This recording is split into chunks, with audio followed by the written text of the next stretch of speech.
Some supernatural horror stories don't need old houses or dark forests to send chills down your spine. Sometimes, all it takes is something strange inside your own home. Like in the story you're about to hear, where a mother starts to suspect that her son's bedroom is hiding something no one can explain. But before we get into the story, make sure you're subscribed to the channel so you don't miss any terrifying stories. And tell me in the comments where you're watching this video from. The monster behind the door doesn't have a face, Mommy. That was the phrase my 4-year-old son, Liam, whispered in my ear, his eyes brimming with tears as he pointed at the empty space behind me. And that's when I knew something was wrong in our house. It all started on an ordinary night, the kind where all you want to do is collapse into bed after a long day. I was on the couch with my boyfriend, Jake, half watching some movie we weren't even paying attention to, when we heard footsteps running down the hallway. The sound was so clear that we both turned to look at each other at the same time. "Was that Liam?" Jake asked, already getting up. I shook my head, confused. Liam had gone to bed early, exhausted after a day of playing at the park. But the footsteps sounded exactly like his, the clumsy, uneven run of a little kid, even the creak of his bedroom door opening. Jake went to check and came back with a strange look on his face. He's asleep, dead to the world. Didn't even stir when I opened the door. I laughed it off, thinking maybe we'd imagined it. But then, not long after, came the crying. That terrified, nightmare kind of crying that makes any mom's heart drop. When I rushed into his room, Liam was sitting up in bed, huddled against the headboard, his eyes locked on the slightly open door. "There's a monster there, Mommy," he said, his voice trembling. I looked at the door. Nothing, just the dark, empty hallway. "There's nothing there, sweetheart. Just a bad dream." But he shook his head with a conviction that sent chills down my spine. "He's there. He watches me when I sleep." I tried to stay calm. I searched the room, checked under the bed, inside the closet. Nothing. No bugs, no intruders, no explanation. Just a normal kid's room with toys scattered around and a spaceship nightlight glowing softly. Jake ended up sleeping with Liam that night, more to comfort him than because he believed in anything supernatural. But I couldn't close my eyes, because as I sat there in the dark, I swore I could hear something dragging itself down the hallway. A low, scraping sound, like someone was running their hand along the wall, slow and deliberate, as if searching for something. Over the next few days, Liam started waking up almost every night, screaming. Always the same thing, the monster behind the door. And worse, he started describing it. "He's tall, Mommy, and he has long fingers. He just stands there, staring. He doesn't like it when the light's on. I've always considered myself a skeptic, always have been. But when your 4-year-old starts saying things he shouldn't even know how to describe, with details no normal nightmare would have, you start questioning everything." One night, I decided to stay up. I left Liam's door slightly open and sat in the dark hallway with my phone, ready to record anything. I sat there for hours, until my eyes grew heavy, and just as I was about to give up, I felt it. Something was breathing on the other side of the door. It wasn't Liam. He was quiet, asleep. It was something wet, raspy, like someone had their mouth pressed against the wood. My heart raced, but I didn't move. I just sat there, frozen, as the sound came and went, like the tide. The next morning I found 3 thin, deep scratches on the outside of Liam's door, like something had dragged its nails from top to bottom. That's when I realized this wasn't a nightmare. This wasn't imagination. Something was in our house, and from the looks of it, it had no intention of leaving. "He wants me to go with him, Mommy." That was the sentence that shattered any doubt I had left. Liam whispered it, gripping my hand with a strength no child should have. His eyes were fixed on the bedroom door, even in the middle of the day, with sunlight streaming through the window. I didn't know what to do anymore. I prayed, put salt in the corners, even bought one of those crystals that are supposed to ward off negative energy. Nothing worked. Every night was the same. Liam waking up screaming, pointing at the door, and me standing there, helpless, unable to protect my son from whatever was haunting us. Jake, skeptical to the end, suggested it might be some psychological issue. We saw a pediatrician, ran tests. Nothing. Liam was a healthy, happy kid, except when night fell. That's when I did what any desperate mom would do. I researched the history of our house, and I found out that in the 1950s, a family had lived here before suddenly moving out. The previous owner, an old man who barely spoke to the neighbors, had vanished without a trace. No one knew where he'd gone. But before that, he used to complain about shadows in the hallway. One night I decided I couldn't take it anymore. I grabbed a flashlight, a voice recorder from work, and sat in the hallway again. This time, I wasn't just going to wait. I was going to confront it. "If there's someone here," I said, my voice low but firm, "you're not welcome. This is our home now. You will not scare my son." Silence. And then, laughter.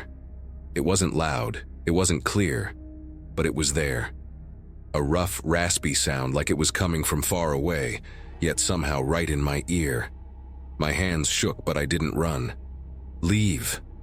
This time the response came as a loud thud against Liam's door, so hard it made the wood shudder.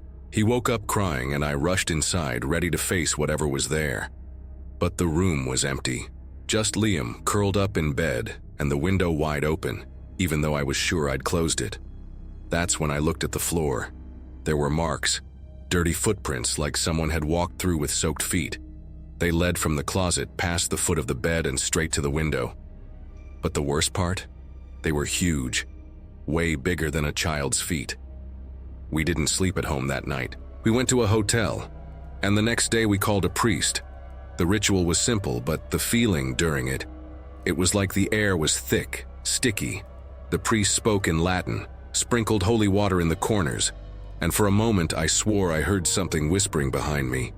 When it was over, the house felt lighter, brighter. Liam slept through the night for the first time in weeks. We thought it was over, until the next morning when we found a single handprint, large, misshapen, on the bathroom mirror.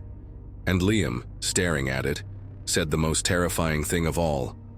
"He's still here, Mommy. He's just waiting for us to forget about him." And ever since then, I've never doubted what my son saw again. Because some things don't need an explanation. Some things just need to be feared. Creepy, right? What did you think of the story? On a scale from 0 to 10, how would you rate it? Share your thoughts in the comments. It's hard to ignore when a child insists that something is there, even if we can't see it. But there are places where a presence becomes impossible to deny. Like in the story you're about to hear now, where a simple country house turns into a daily nightmare. That noise upstairs? It wasn't a rat. I remember the exact day we pulled up to that farmhouse. The wind cut through us like a blade, and the house looked like time had forgotten it. 2 stories of dark, weathered wood, windows like dead eyes, and a silence so heavy it pressed down on your chest. My mom thought it'd be a good place to start over, far from the city, far from the bad memories. But we didn't know some memories. They don't stay buried. The first night was quiet, or at least as quiet as it could be. The floorboards groaned like someone was walking slowly, even when we stood still. I figured it was just the old wood settling, you know. Then came the first noise. It was the middle of the night when I heard it.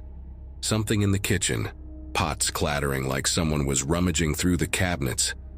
I got up slowly, thinking maybe my mom was hungry. But when I got there, the kitchen was empty. Nothing out of place. Just the cold. Not the kind that comes from outside. This cold came from inside the house. The next morning, my mom laughed when I told her.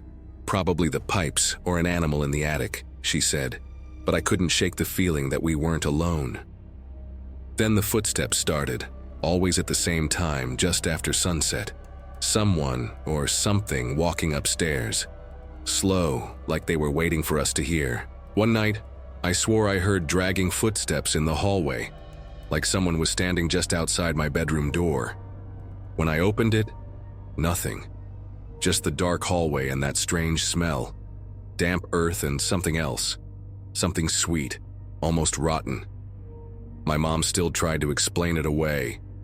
"Maybe it's the wind in the floorboards," she insisted. But I knew. Someone was there. Someone who shouldn't be. Then, one afternoon while my mom was in town for supplies, it happened. I was in the living room trying to distract myself with a book when I heard it. The footsteps again. Only this time, they were coming down the stairs, slowly, one step at a time. My body froze. I knew no one was home. No one alive, at least. My heart pounded so hard I thought it would burst. Then, a creak on the last step. Like whoever was there had stopped. Waiting. That's when I felt it. That prickle on the back of my neck. That weight in the air. Something was behind me. Something that didn't breathe, but I knew it was there. I didn't think, I just ran. I bolted out of that house like hell itself was chasing me. And maybe it was. I only stopped when I was on the road, lungs burning, legs shaking. When I looked back, the house seemed normal, silent. But I swear, in the upstairs window for just a second, I saw something move. Something not human. My mom found me huddled in the car, panicking when she got back. When I told her, her face changed. For the first time, she didn't try to explain it away. She just hugged me and said we'd figure out what was going on. But I already knew. The house wasn't empty, and whatever was in there knew we'd come back. We didn't talk much about what happened that afternoon. My mom tried to stay calm, but I saw the fear in her eyes. The kind of fear you hide with tight smiles, and it's probably just the wind, but it doesn't fool anyone. The house stayed quiet, but the silence was different now. It was the quiet of something waiting. The noises didn't stop. Pots clattering in the middle of the night, footsteps in the hallway when we were alone, and once, God help me, I heard a whisper from the basement. Not a human voice, not exactly. Like someone had recorded a moan and played it backward. My mom pretended she didn't hear it, but that night I saw her sleeping with a kitchen knife under her pillow. We tried to convince ourselves it was all in our heads. Stress, loneliness, the old house, but there was one thing we couldn't ignore, the laundry chute. That ancient spiderweb-filled thing with a mildew smell that clung to the clothes.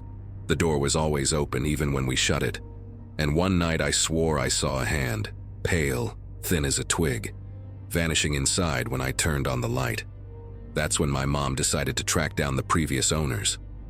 If we know the house's history, maybe we'll find an explanation, she said. But I knew what she really wanted. Proof we weren't losing our minds. The old couple lived in a cabin a few miles away. When we arrived, the man, a gaunt figure with sunken eyes and trembling hands, looked at us like he already knew why we were there. His wife served us tea, but I didn't touch it. The air in that cabin was thick, like time had stopped there too. "You heard them, didn't you?" the woman asked, her voice barely a whisper. My mom swallowed hard. Heard who? That's when the old man said what we didn't want to hear. Our boys. The silence that followed was worse than any noise. The old woman began to cry softly, and her husband told us how their 2 sons had died in that house decades ago. "Drowned in the basement cistern," he said, and my blood turned to ice. The same basement where I'd heard the voice. We moved out because at night we'd hear them. The old woman clutched the crucifix around her neck. They cry, they call for us, and sometimes... She stopped like she was afraid to finish. My mom was pale. Sometimes what? The old man looked at us with the kind of exhaustion only someone who's lived with the supernatural knows. Sometimes they come upstairs. I nearly dropped my tea, because now it made sense.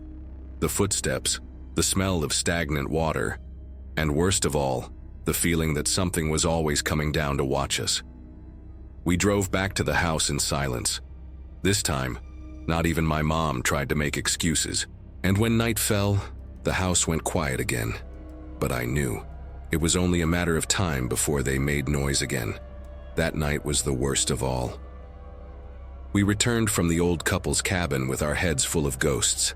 My mom locked every door, shut every curtain, and turned on every light, as if that could keep out whatever was in the house.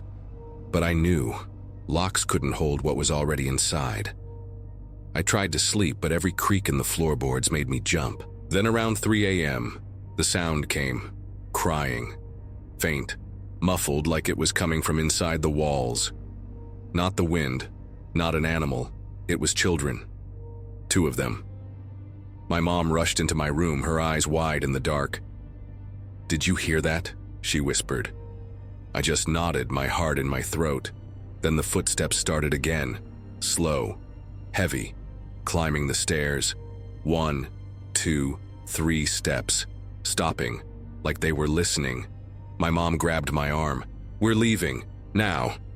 But the bedroom door shuddered before we could move. Something hit it hard enough to make the wood groan. "Mom!" Bam! Another strike. The doorknob began to turn on its own. We ran to the window, but it was stuck. The crying was in the hallway now, mixed with a giggle that froze my blood. They were playing. The door flew open, but no one was there. Just the dark hallway and that smell of stagnant water, of something drowned. That's when I saw it. Small, wet hands gripping the doorframe, like someone was pulling themselves into the room. My mom screamed and hurled the bedside lamp at the door. The bulb shattered, and in the darkness, we heard a splash, like something had fallen into a puddle. The window finally burst open. We jumped, landed in the yard, and ran to the car like the devil was on our heels. And maybe it was. We never went back to that house. But to this day, when it's too quiet, I still hear it. Wet footsteps, giggles, and worst of all, the sound of something climbing the stairs in the dark. We moved away, but I know they didn't stay there. Because ghosts don't live in houses. They live in us. Terrifying, isn't it? Running away might work for a while, but when evil is lurking, it always finds a way to get closer.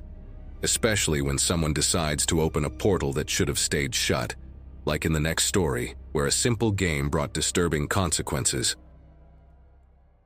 The phone rang again. No number on the screen. Just another anonymous call, like it was coming from nowhere. And I knew it wasn't a coincidence. It all started that night with the Ouija board. I remember it like it was yesterday. It was Friday the 13th, cliché, right? But what happened after was no joke. My boyfriend, Tyler, had invited some friends over to our apartment for the night. They showed up with pizza, beer, and that, "Hey, let's mess with a Ouija board, it'll be fun" energy.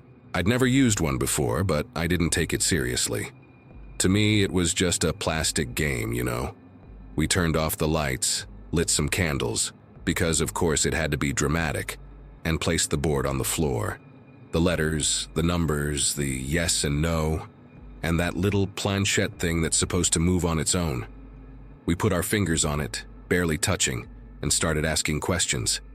Is anyone here with us? Nothing. Does any spirit want to talk? Silence. Then Tyler laughed and said, "This is a bust, guys." That's when the planchette moved. Slow, almost hesitant, sliding toward yes. Everyone went quiet. I looked around, suspicious. "Is someone pushing this?" I asked. Everyone swore they weren't. Then came the next question. "What's your name?" The planchette started moving again, stopping at letters. C-Y-R-U-S, Cyrus. None of us knew a Cyrus. We all got a little weirded out, trying to come up with a logical explanation. "Must be the wind," someone said. But there was no wind. The windows were shut, and that's when the phone rang. A collective jump. My cell buzzed on the table, the screen dark, no caller ID. I answered, but there was just heavy silence on the other end. I hung up, figured it was a prank. But then Tyler's phone rang. Same thing. Anonymous call. Silence.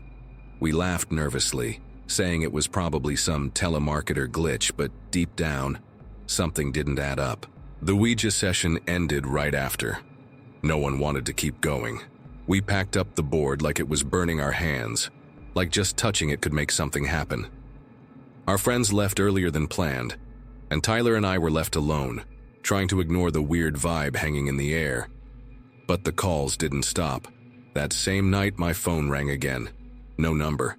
I answered, and this time, there was something. Not silence. Breathing. Faint. Almost imperceptible. But it was there. I said, "Hello?" And the line went dead. My heart raced. Tyler told me I was imagining things, that it was probably a network issue. But when his phone rang again, his face went pale. The next day, we decided to go for a drive to clear our heads. Without meaning to, we ended up near the town cemetery. We weren't even planning to go in, but suddenly, my phone rang. Anonymous call. I looked at Tyler and he was already holding his, also ringing. We answered at the same time, and this time, there was a voice, whispering, "You shouldn't have messed with him." The line went dead. We stood frozen at the cemetery gate, chilled to the bone. That's when I realized we'd opened some kind of door by accident. And now, something had come through it. And the worst part? This was only the beginning. After that voice on the phone, I couldn't sleep. Every time I closed my eyes, I saw things. Things that shouldn't exist. We drove home in silence. Tyler tried to play it cool, but I saw the way he kept glancing at his phone, waiting for it to ring again. The night dragged on. We left every light in the apartment on, like that could protect us from something. I crashed on the couch, exhausted, but sleep wouldn't come. And when I finally closed my eyes, it was always the same image. A shadow in the corner of the room. Not just any shadow. It was like someone was standing there, staring. But when I tried to focus, it vanished. Still, I felt it. That cold prickle on my neck, that weight in the air, like something was watching me.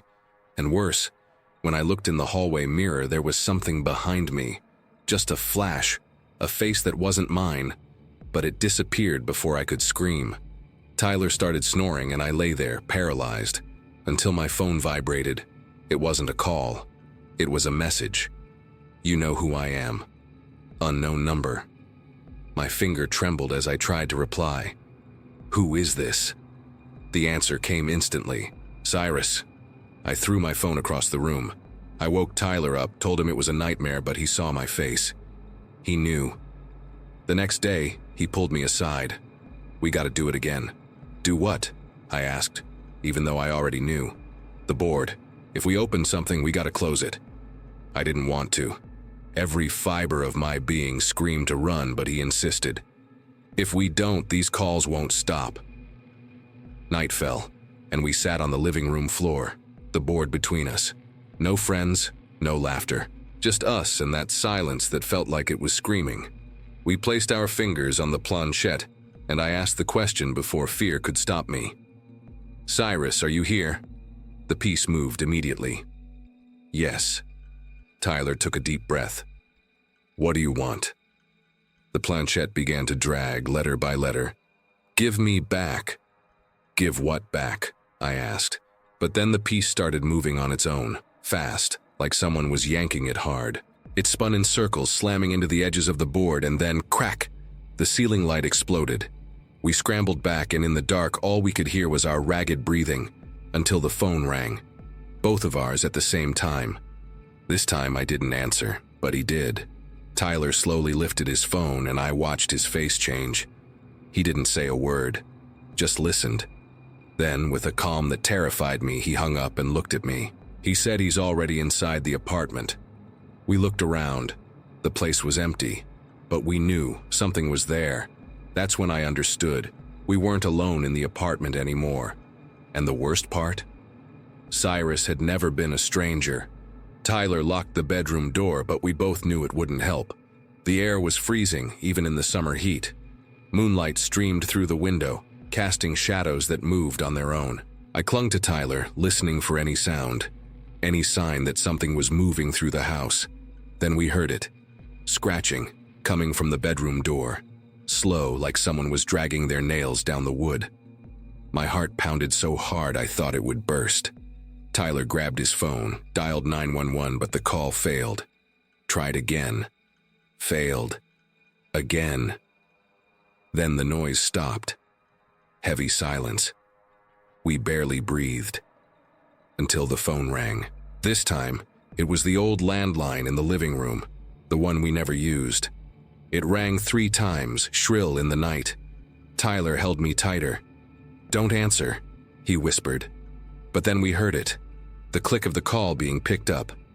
Someone had answered, and then a voice came through the speaker, distorted, like it was speaking from underwater. "You called me. Now I've come to take you." The bedroom door shuddered. Something hit it hard, making the doorknob rattle. I screamed. Tyler shoved the dresser against the door, but the pounding came again, harder. Boom! The wood splintered. That's when I remembered. The Ouija board was still in the living room. "We have to break it," I screamed. Tyler looked at me like I was crazy, but he got it instantly. If we destroyed the board, maybe this would end. The door shook again and the dresser started to give. Tyler jumped onto the bed and opened the window. "We're going out the roof," he yelled. We ran, leaping from rooftop to rooftop until we landed in a neighbor's yard.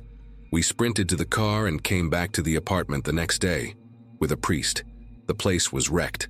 Doors scratched up, mirrors shattered, and in the middle of the living room, the Ouija board intact, with the planchette resting on the word goodbye. The priest did what he could. Holy water, prayers. The calls stopped. The shadows vanished. But to this day, I don't sleep in the dark, because sometimes late at night the phone vibrates, and on the screen there's only one word: Cyrus. So bizarre. When fear takes hold inside your mind, even silence becomes frightening. And sometimes it's not a spirit that haunts us. It's the feeling that the world around us has been replaced by something else. That's exactly what you'll feel in the story coming up next. But before we move on, if you've made it this far, it means you're enjoying these stories. So hit the like button to let YouTube know you're into this kind of content and so you never miss another horror story. I swear I was in my bedroom when my mom screamed that I wasn't there. That's how it all started. A normal day, one of those Canadian autumns where the wind cuts like a knife and the leaves whisper secrets. I was lying on my bed listening to music when I heard my mom call my name from the kitchen. "Lena, Lena, where are you?" Her voice sounded off, almost frantic. I shouted back, "I'm right here in my room." But her footsteps thundered up the stairs, the door swung open, and she looked straight at me, and through me. "Lena, where are you?" My blood turned to ice. I was right in front of her, waving, screaming. She tore through my closet, checked under the bed like I was a kid playing hide and seek.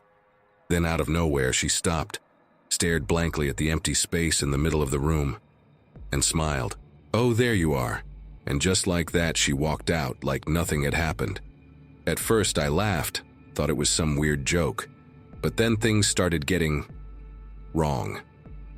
My grandma, the woman who used to call tattoos the devil's graffiti, showed up with a Chinese dragon inked on her arm and bright purple hair. And it wasn't a slow change either. One day, she was the same old grandma. The next, she looked like a retired rock star.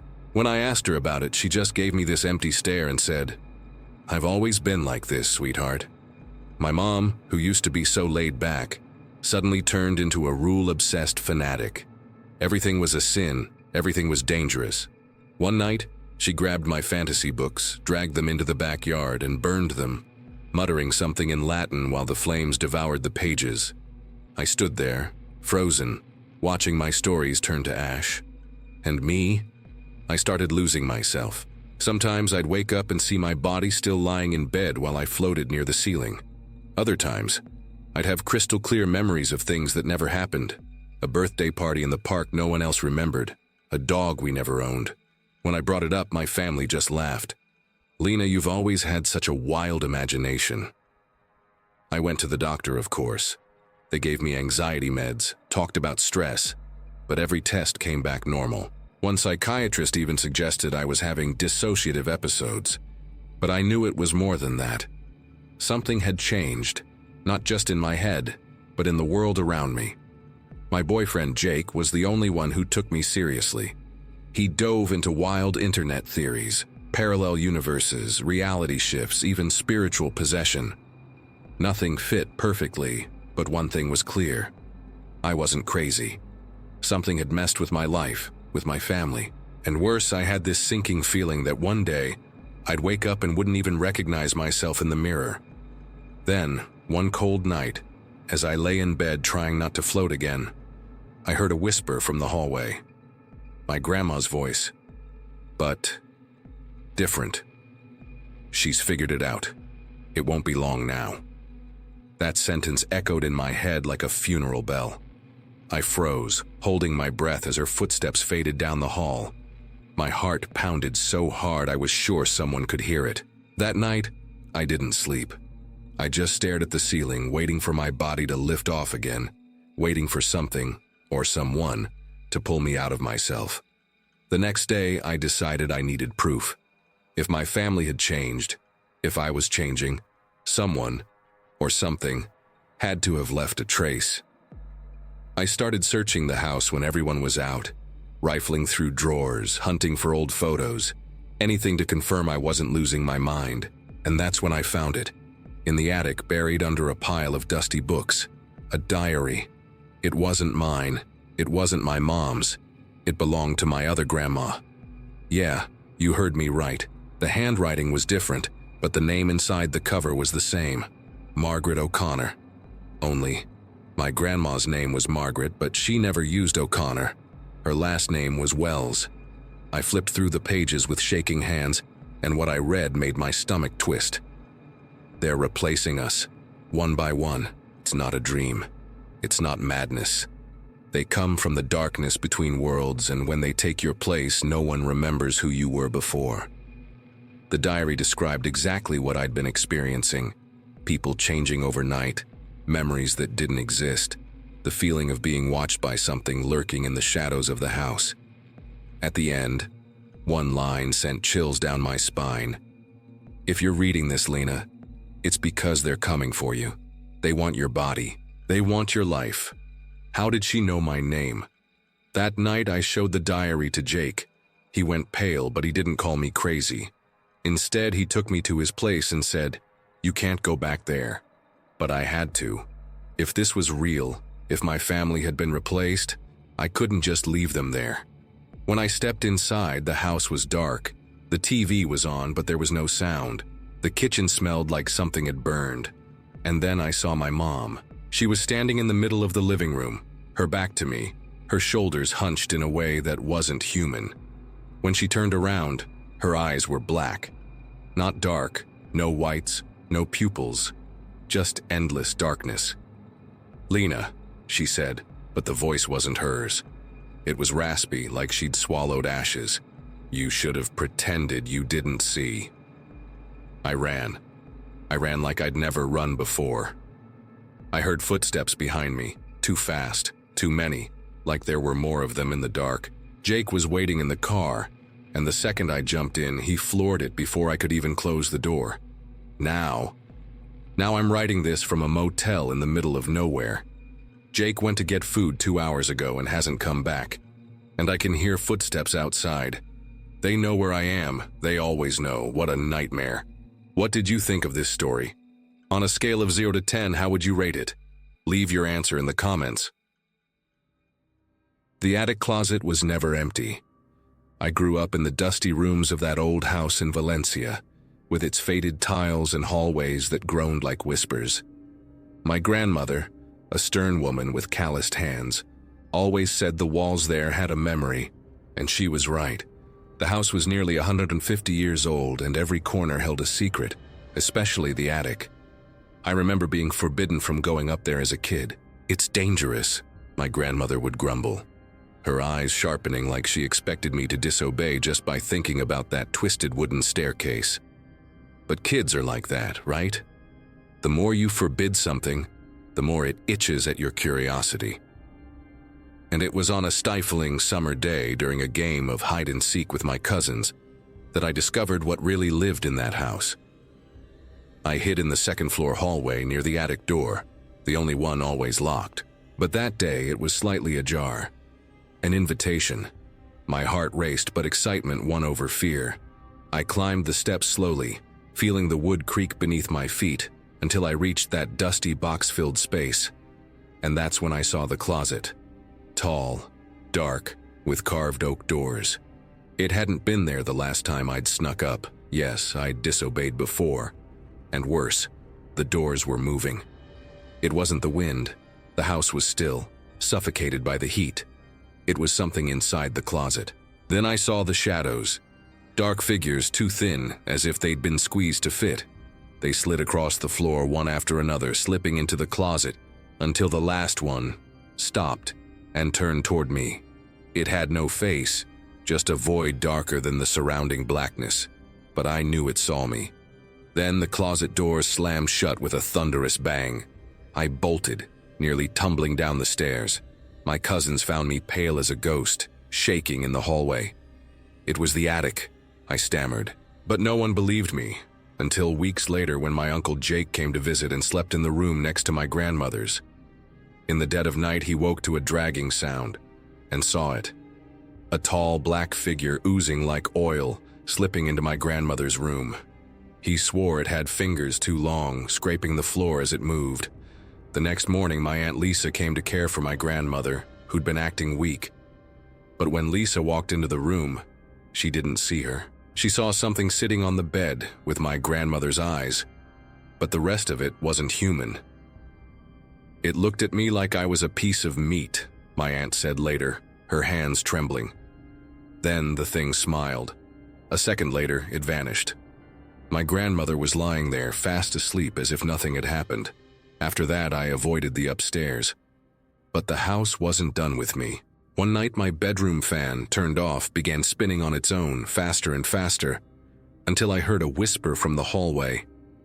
It wasn't a voice, just a wet, sticky sound, like someone trying to speak with a mouth full of… well, you get it. The neighbors, when I finally worked up the courage to ask about the house's history, fell silent, until old Mr. Donovan, drunk at a block party, slurred, "People died in there, a lot of them, and not all of them died natural." That's when I realized the house wasn't just haunted, it was hungry, and I was next on the menu. After what happened to my uncle and aunt, I couldn't pretend it was just a kid's imagination. The house breathed, and it knew I'd seen things I shouldn't have. So I decided to face my fear in the dumbest way possible, with a Ouija board.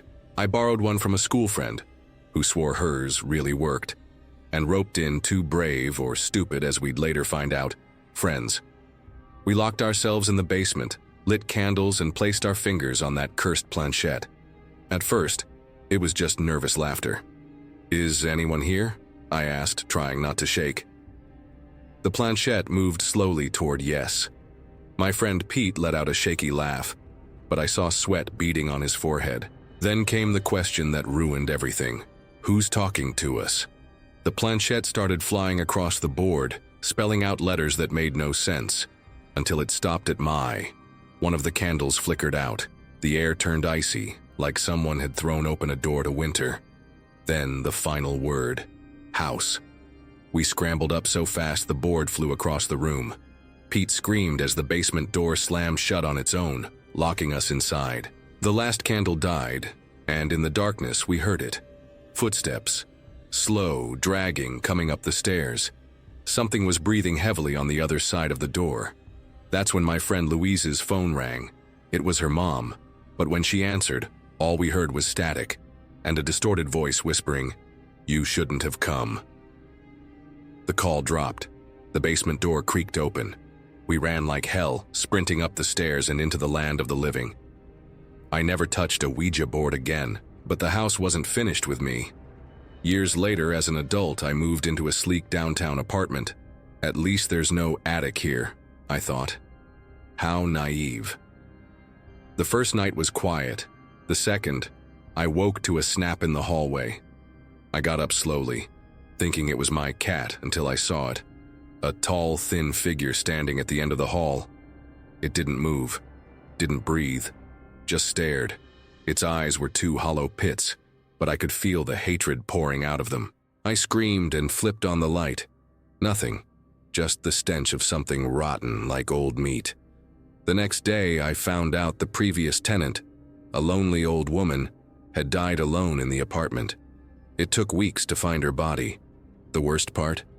She'd also come from my grandmother's cursed house. On the last night, I armed myself, salt, an old crucifix, I'm not even religious, but desperation makes you believe in anything, and a kitchen knife. I stayed awake, waiting. It came at 3 a.m. First, the lights flickered, then the smell, and then the touch. an icy hand on my shoulder. I turned, and there it was. Not a shadow, not a figure. The thing from my grandmother's house, whole now, smiling with jagged teeth. "You're my heir," it whispered in my grandmother's voice. That's when I understood. The house didn't want to haunt me. It wanted me to come home. And the worst part, for a second, I almost did. And if you've stayed with me all the way to the end, it's because something in these stories stuck with you, right? Stories like these leave their mark, sometimes in your memory, sometimes in the darkness of your room. If this content gave you chills and kept you hooked tonight, make sure to subscribe. There are always new stories coming for those who love this eerie atmosphere. And to prove you made it to the end, drop this phrase in the comments, "Haunted Nights." That way, I'll know you're one of us. Oh, and don't forget to hit the like button, not just because it helps, but because we've already shared some good scares here together. There's another video right here that keeps the same chilling vibe. Click it and come with me, because things get even darker over there.